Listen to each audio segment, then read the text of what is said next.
evening. You're watching AWANI Tonight with me, Saraya Mia. Prime Minister Datuk Seri Anwar Ibrahim says he is still considering the possibility of a cabinet reshuffle soon. This comes amid speculation that he would make the move after the Pelangai by-election on October 7th. Talks regarding a cabinet reshuffle had gained traction after the civil service heads of 5 ministries were moved to new positions on Tuesday. The changes involved the Secretaries General of the Ministries of Health, Defence, Investment, Trade and Industry, National Unity, Domestic Trade and Cost of Living, and the Federal Territories Department. Meanwhile, Communications and Digital Minister Fahmi Fadil said there was no mention of a reshuffle in today's cabinet meeting, which instead focused on finding solutions to rice price and supply issues. Bersih has accused Putrajaya of abusing state resources for the Pelangai by-election by announcing additional funding for schools in the constituency.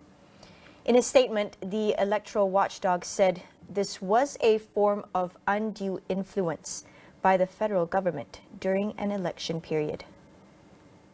Bersih specifically took aim at Deputy Education Minister Lim Hui Ying for announcing additional allocations to 3 schools in Pelangai amid the election period, saying it contradicts the principles of clean and fair elections because the opposition has no access to such resources or government machinery.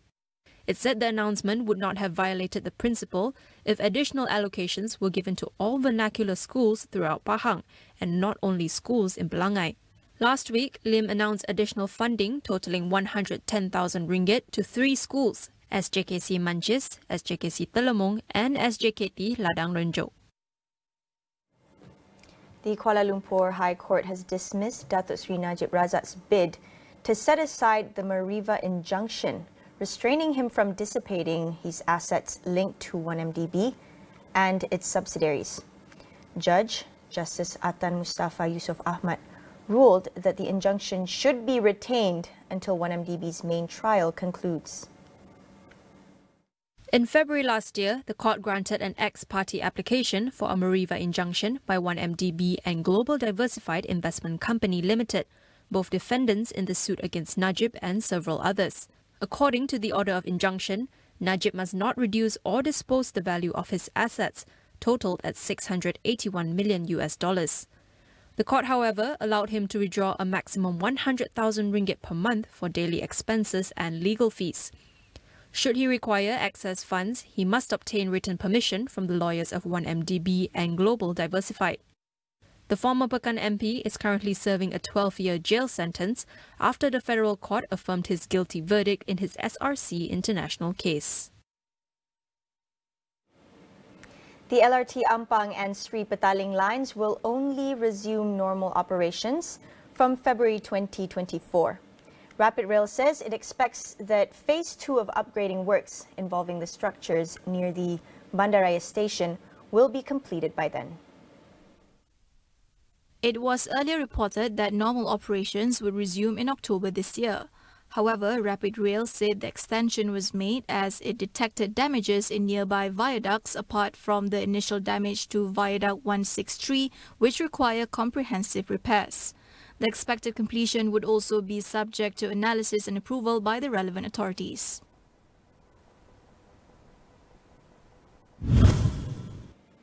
The government has recently renewed emphasis on expediting the growth of startup companies with the goal of fostering more technopreneurs.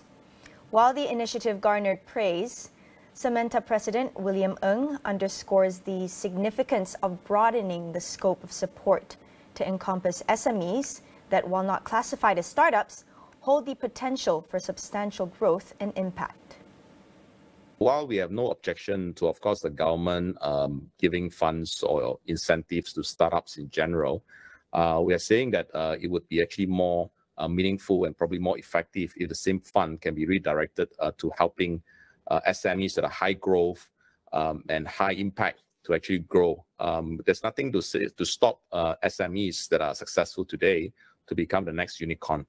So while we are there, chasing unicorns and putting the bet on new companies, essentially, to achieve that, I think it is a misconception that SMEs do not have the same growth rate or that SMEs are not able to scale to a unicorn level. If all the largest companies in Malaysia, the privately owned ones, we don't talk about the GLCs, people like Top Glove, Custom, they're valued at 1 billion. Real 1 billion, not just valuation, but listed on stock exchange with a market cap of about $1 billion and making real profit as well.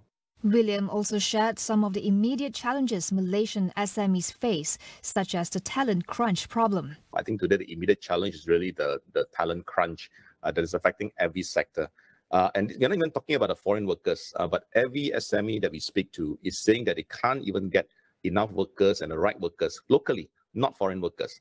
So the gap between what the industry needs and what the education system is producing continue to be quite wide. So we find that not only can we cannot get workers, but when we do, we have to also train them from scratch. So we're not just competing against a stronger Singapore dollar, for example, or against larger companies. But today, I think the biggest issue for many SMEs is that the gig economy is probably number one competition for us where talents are concerned.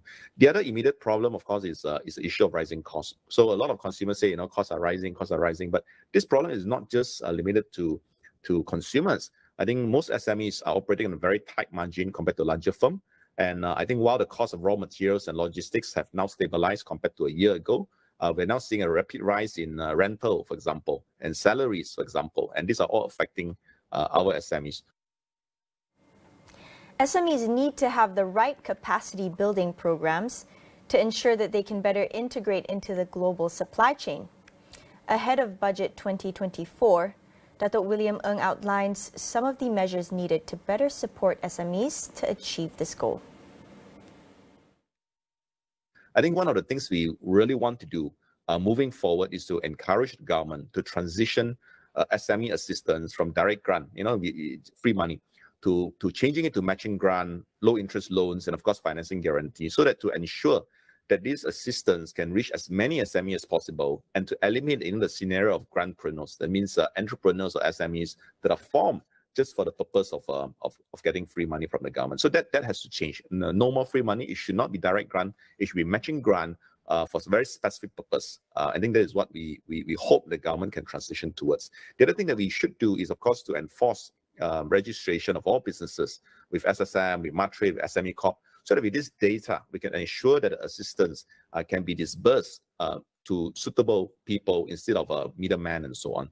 The other thing that we really need to do is really to build the capacity and capability of SMEs to supply to international companies. For example, we are saying that Tesla is coming to Malaysia. Now, how many of our local SMEs will be supplying to Tesla? Not just within Malaysia, but also internationally. What are the value and volume of such things? So on top of making every piece of inbound investment tied to some local content and supply, I think what we really want to do is to intensify business matching, ensure that we have sufficient supply chain financing, and of course the right building capacity building programs to ensure that SMEs are better integrated in the global supply chains. These are some of the things that we have proposed to the government ahead of Budget 2024.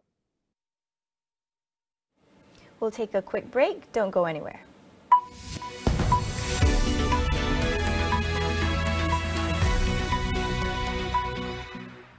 Sarawak berpotensi untuk muncul sebagai hub utama pengeluar dan pengeksport amonia biru di Asia Tenggara. PKD sedang mengenal pasti lokasi sesuai bagi pemasangan 3 unit peranti satelit Starlink di Sabah. Aduan penduduk kampung yang menerima bil elektrik mencecah ribuan ringgit baru-baru ini.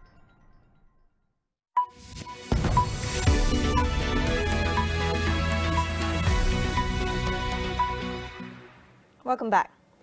Malaysia has won its first gold medal at the Hangzhou Asian Games after sailor Nur Shazrin Muhammad Latif came out top for the women's ILCA 6 event. This brings the country's medal tally to 1 gold, 2 silver and 4 bronze. Nur Shazrin completed 11 races with 25 net points, finishing ahead of Hong Kong and Singapore, who placed 2nd and 3rd respectively. The win means the 25-year-old now qualifies to compete in the 2024 Paris Olympics. She was previously a bronze medalist at the 2018 Jakarta Palembang Games.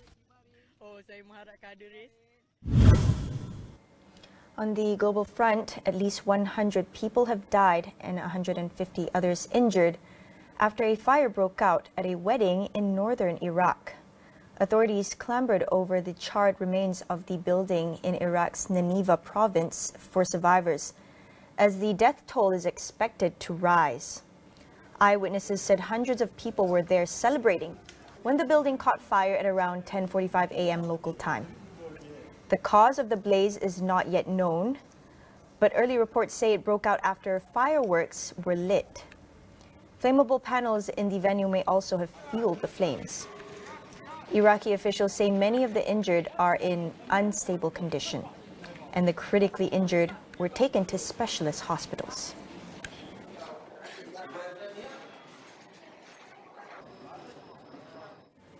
In other news, Japan has scrutinized Russia's announcement on possibly joining China in banning Japanese seafood imports in response to the release of treated water from the Fukushima nuclear plant.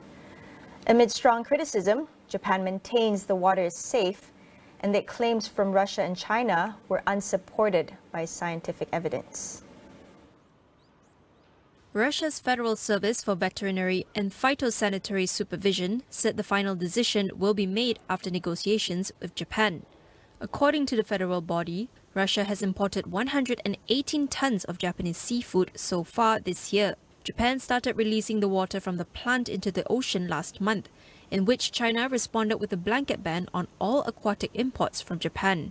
Japan reaffirms that the Fukushima water has been treated to remove most radioactive elements except tritium, a radionuclide difficult to separate from water.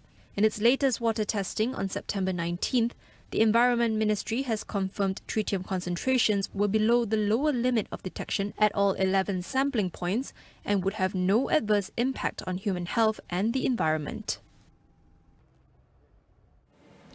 North Korea says it will expel U.S. soldier Travis King, who ran across the border from South Korea in July. However, it did not specify how, when, or where King would be expelled. According to state media KCNA, King harbored ill feelings over alleged mistreatment and racial discrimination within the U.S. Army. It added that King was seeking refuge in North Korea for the same reason.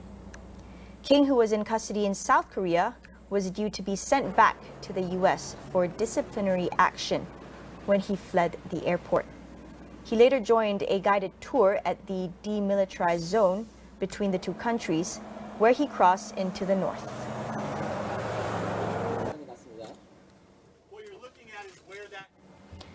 A New York judge ruled that former President Donald Trump committed fraud by inflating the value of his real estate and financial assets. The decision could severely hamper his ability to do business in the state and makes it easier for the state Attorney General, Letitia James, to establish damages at a scheduled October 2nd trial. Justice Arthur Engoron ruled that Trump, his adult sons Donald Jr. and Eric, the Trump Organization and other defendants made up valuations and inflated Trump's net worth to suit their business needs. He has also ordered the cancellation of certificates that let some of Trump's businesses, including the Trump Organization, operate in New York. Engoron is slated to hold a non-jury trial beginning October 2nd, before deciding on those claims or on any punishments he may impose. Trump's lawyers had denied the claims made by James, who is a Democrat, saying she was not legally allowed to file the lawsuit because there is no evidence the public was harmed by Trump's actions. The Republican presidential candidate has been indicted 4 times in the last 6 months as he campaigns for a return to the White House in 2024. Meanwhile, Hollywood's Writers' Union declared the end of the strike that lasted nearly 5 months, allowing its members to return to work on Thursday. This comes as Writers Guild of America and Hollywood studios reach an agreement on a 3-year deal involving pay raises and protection around use of artificial intelligence. The union said in a statement that workers may resume work on Wednesday, while 11,500 of its members have until October 9th to cast their votes on the new 3-year contract.